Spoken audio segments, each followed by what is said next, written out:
الحمد لله رب العالمين والعاقبة للمتقين والصلاة والسلام على رسوله سيد المرسلين رحمة للعالمين شفيع المذنبين سيد الأولين والآخرين سيدنا ومولانا محمد رسول رب العالمين وعلى آله وصحبه أجمعين أما بعد فأعوذ بالله من الشيطان الرجيم بسم الله الرحمن الرحيم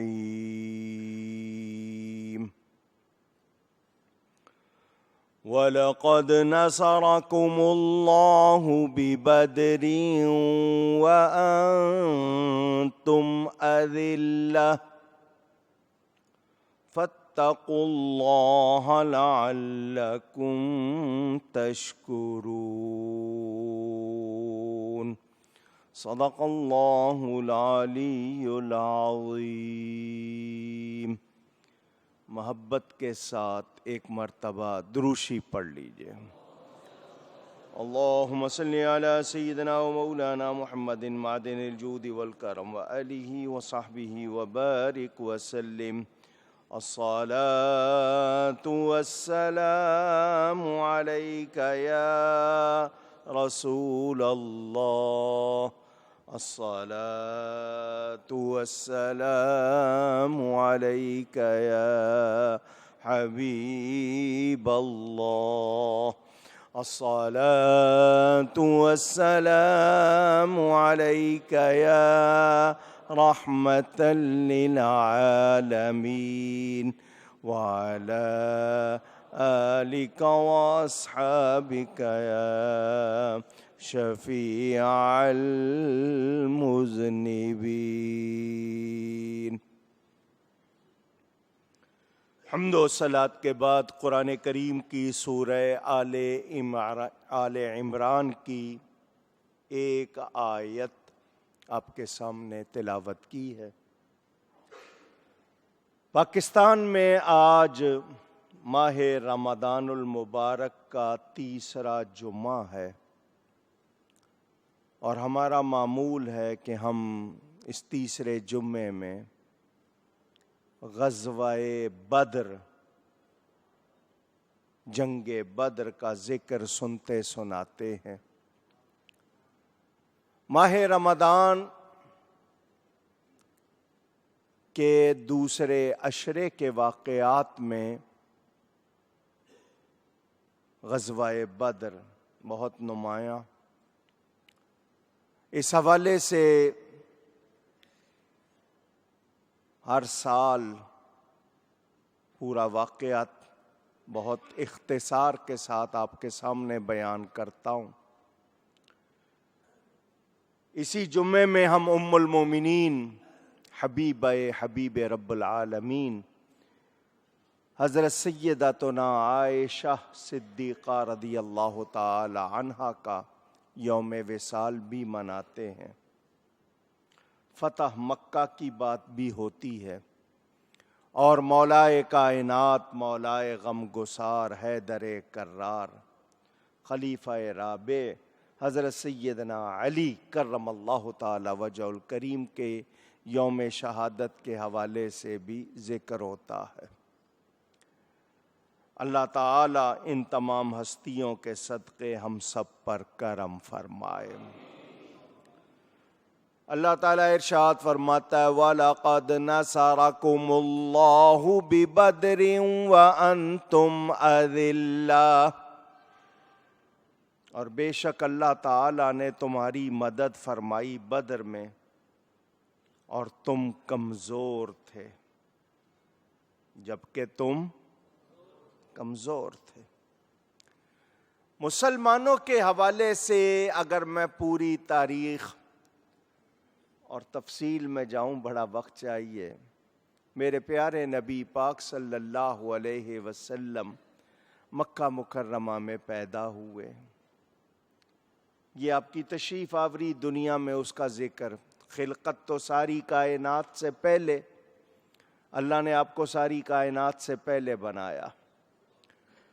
مکہ مکرمہ میں آپ نے اپنی ظاہری حیات، دنیاوی حیات کا جو عرصہ گزارا، مکہ والے دیکھتے تھے، صادق بھی کہتے تھے، امین بھی کہتے تھے، مانتے تھے ان جیسا سچا کوئی نہیں ہے، مانتے تھے یہ بہت ہی پاکیزہ ہیں، بہت ہی پیارے ہیں، محترم ہیں۔ حضور صلی اللہ علیہ وسلم نے جب اعلان نبوت فرمایا، وہی مکہ والے دشمن ہو گئے۔ ان کو یہ بات پسند نہیں تھی کہ کوئی ان کے خداؤں کو جھوٹا کہے۔ نبی پاک صلی اللہ علیہ وسلم ان کے سامنے کلمہ حق بیان کرتے ہیں، وہ آگے سے جو سلوک کرتے ہیں وہ ایک تاریخ ہے۔ صحابہ کرام رضوان اللہ علیہم اجمعین پر مظالم کی انتہا، عرب تھے، رشتہ دار تھے، آپس میں جانتے تھے، پہچانتے تھے، مگر اس بات کا دکھ تم نے دین کیوں بدلا ہے۔ حضرت ابو بکر نے کتنی تکلیفیں اٹھائیں، حضرت عثمان نے کتنی تکلیفیں اٹھائیں، نبی پاک صلی اللہ علیہ وسلم کے گھر والوں نے کتنی تکلیفیں اٹھائیں۔ ایک واقعات کی تفصیل، 2 مرتبہ حبشہ کی طرف ہجرت کی، وہاں بھی کافروں نے پیچھا کیا۔ مکہ مکرمہ میں مسلمانوں کا رہنا دو بھر کر دیا، مشکل کر دیا۔ جان کے دشمن، خون کے پیاسے بن گئے۔ سوشل بائیکاٹ، معاشرتی مقاطعہ، بول چال، میل جول، لین دین سب بند۔ حد ہوتی ہے۔ لوگ کہتے ہیں اسلام دہشت گردی، میں کہتا ہوں دہشت گردی کا نشانہ بنا ہے تو اسلام بنا ہے۔ دہشت گردی ہوئی ہے تو اسلام پر ہوئی ہے، مسلمانوں پر ہوئی ہے۔ بالآخر ہجرت کا حکم آ گیا۔ میرے پیارے نبی پاک صلی اللہ علیہ وسلم نے صحابہ کو حکم دیا مدینہ منورہ جانے کا۔ خود میرے نبی پاک صلی اللہ علیہ وسلم ہجرت فرماتے ہیں۔ ہجرت کی رات بھی 40 لوگ ننگی تلواریں لے کر نبی کے گھر کا گھیراؤ کیے ہوئے برے ارادے سے کھڑے۔ میرے آقا اللہ کی عطا سے محفوظ تشریف لے جاتے ہیں۔ میں تفصیل میں نہیں جا رہا، یہ واقعات آپ سنتے رہتے ہیں۔ حضور صلی اللہ علیہ وآلہ وسلم اس حالت میں بھی اپنے بستر پر مولا کائنات سیدنا علی کو لٹا کر جاتے ہیں، یہ میرے پاس مکہ والوں کی امانتیں ہیں، صبح ان کو لوٹا کر تم میرے پیچھے آ جانا۔ اس حالت میں بھی ان کی امانتوں پر قبضہ کرتے نہیں، لوٹاتے ہیں۔ کردار دیکھیں، نبی کریم صلی اللہ علیہ وآلہ وسلم جب مدینہ تشریف لے گئے، کافروں کو بڑا دکھ، بہت تکلیف، نیندیں اڑ گئیں، مسلمان بچ کے چلے گئے۔ انہوں نے اپنی ریاست قائم کر لی، اسلامی سلطنت قائم ہو گئی، سب کے سب چلے گئے۔ ان سے برداشت نہیں ہو رہا تھا کہ یہ مسلمان بچ کے کیوں نکل گئے۔ سب نے تیاری کی، کافروں نے، مشرکوں نے تیاری کی، مسلمانوں کے خلاف کارروائی کرنی ہے، یہ ہمارے ہاتھ سے نکل کے چلے گئے۔ پیسے جمع کیے اور پیسے جمع کر کے ایک قافلہ تیار کیا، تجارتی قافلہ، جس میں مکہ کے ہر شخص نے پیسہ لگایا تھا. کیوں؟ کہ اس کی آمدنی ہوگی، اس سے اسلحہ بنائیں گے اور مسلمانوں کے خلاف کارروائی کریں گے. اصل مقصد یہ تھا. حضور صلی اللہ علیہ وآلہ وسلم اللہ کی عطا سے سب جانتے ہیں. ادھر کافروں نے ابو سفیان کی قیادت میں مکہ سے قافلہ شام کو بھیجا، ادھر حضور نے فرمایا نکلو اللہ کی راہ میں، اللہ ہمیں ان کے مالوں میں سے بھی دے گا. میرے دوستوں اور بزرگوں، جب حضور نے اعلان فرمایا، ہجرت کو 19 مہینے گزر چکے تھے. کتنے؟ 19.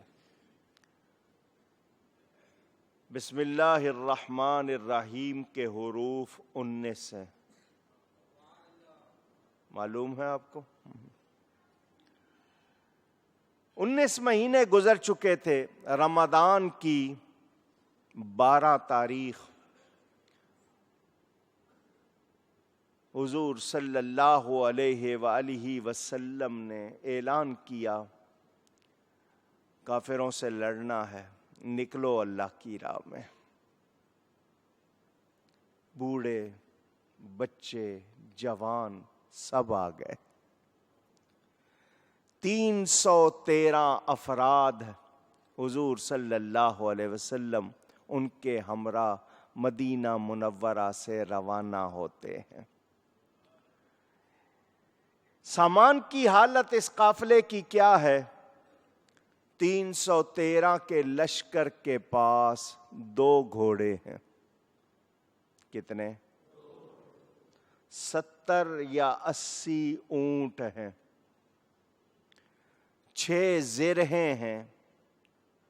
کئی مرتبہ بتایا آپ کو، یہ زیرہ واسکٹ جس کو کہتے ہیں نا، ویسٹ کوٹ، اس کی طرح ہوتی ہے. اس کو کیوں پہنتے تھے؟ کہ اگر کوئی تیر چلائے یا تلوار چلائے تو جسم نہ کٹے. یہ 6 زرہیں تھیں، 8 تلواریں. کتنی؟ 313 کا لشکر ہے، تلواریں کتنی ہیں؟ سوچیں. سامان نہیں ہے، سامان نہیں، جذبہ ہے. سامان نہیں ہے، ایمان ہے.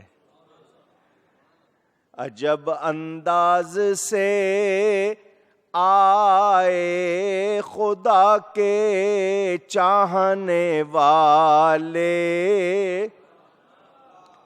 زبان خشک پوشا کے دریدہ پاؤں میں چھالے.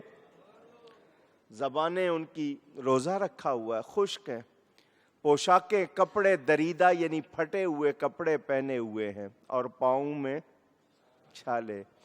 نہیں تھا 313 سے آگے تک شمار ان کا.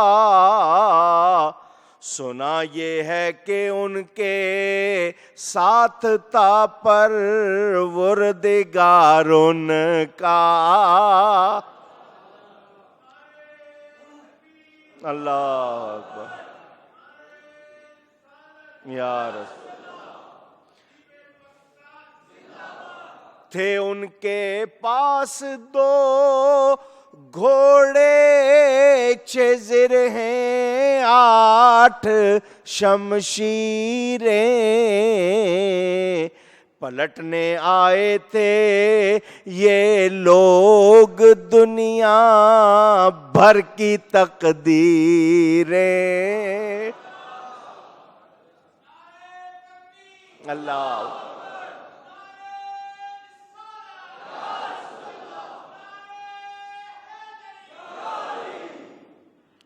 میرے آقا کریم صلی اللہ علیہ وسلم نے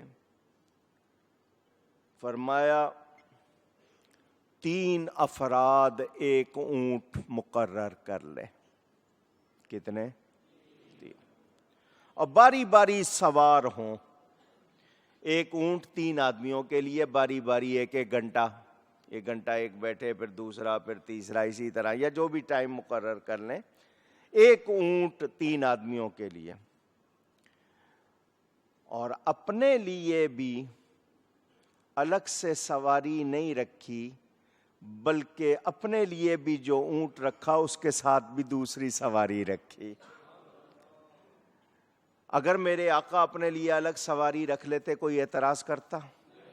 لیکن وہ معلم اخلاق حسنہ، دنیا بھر کو مساوات کا عالمگیر پیغام دینے والے میرے آقا نے عملی نمونہ پیش کیا۔ حضور صلی اللہ علیہ وسلم اونٹ پر بیٹھے، دو ساتھی اس کے لیے بھی رکھے۔ جب اپنی باری کے بعد اترنے لگے، دونوں جانثاروں نے عرض کی حضور ہماری خوش نصیبی ہوگی کہ ہم رسی پکڑ کے چلتے رہیں اور آپ تشریف رکھیں۔ فرمایا جس طرح تمہیں اجر چاہیے مجھے بھی چاہیے، مجھے بھی اللہ سے ثواب چاہیے۔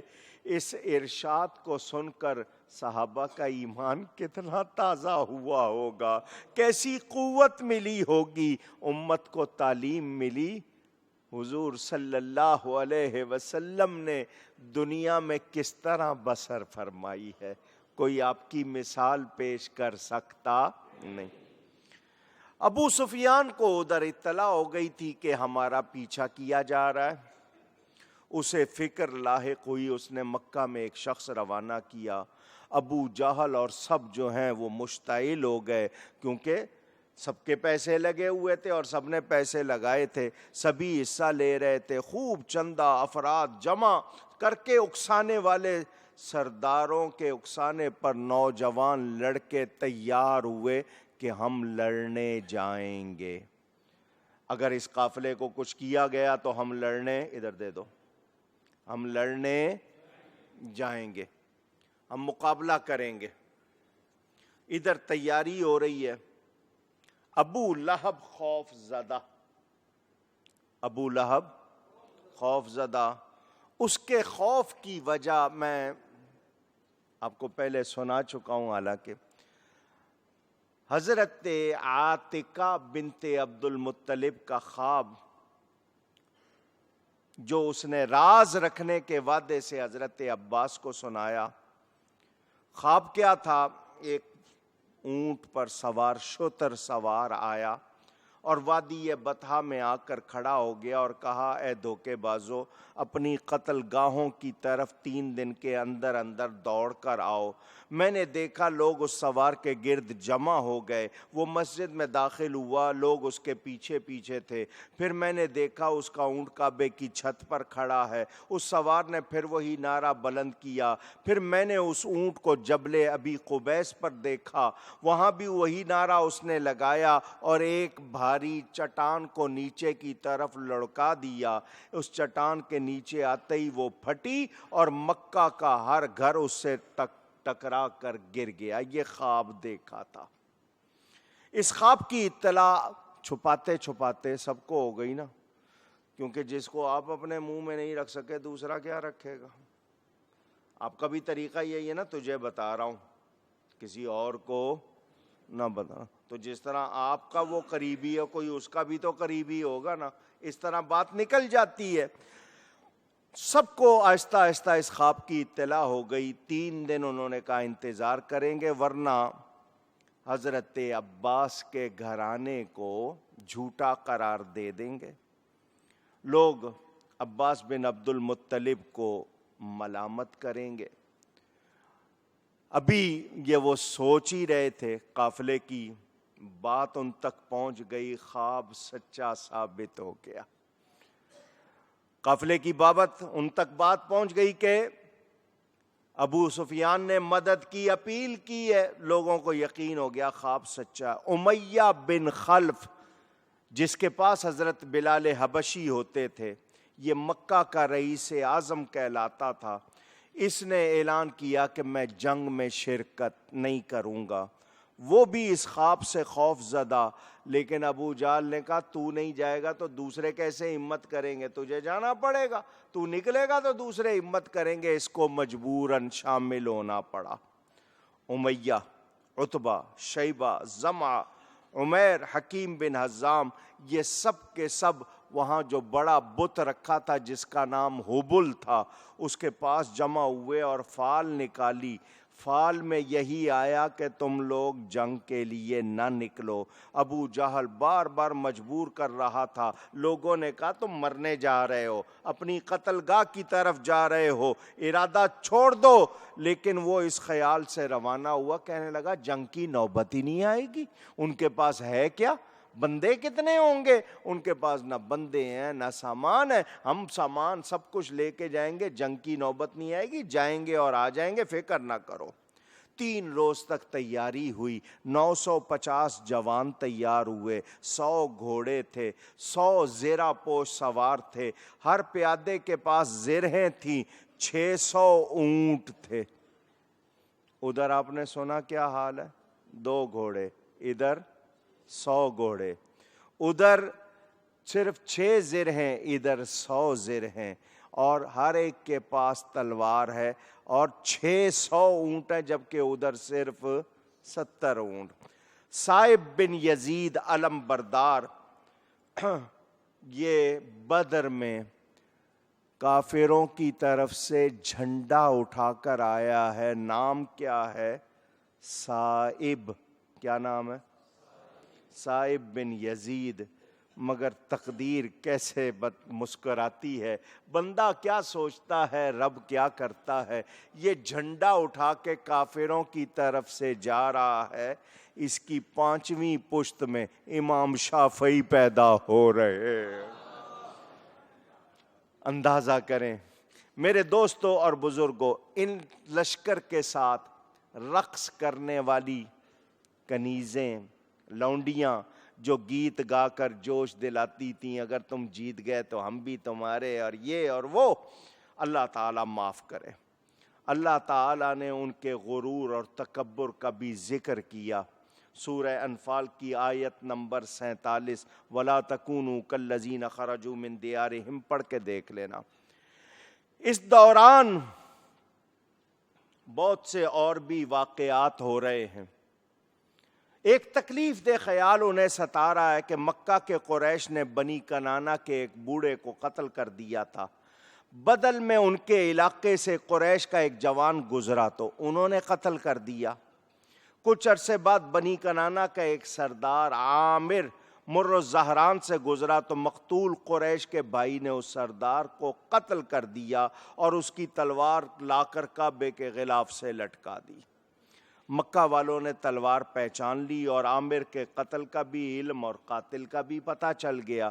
انہیں فکر کہ ہم قافلے کے لیے، اگر اپنے تجارتی قافلے کی حفاظت کے لیے نکلے تو کہیں بنی کنانہ ہمارے خالی گھروں پر حملہ کر کے ہماری عورتوں بچوں کو قید نہ کر لیں اور ہمارے مال و اسباب پر قبضہ نہ کر لیں۔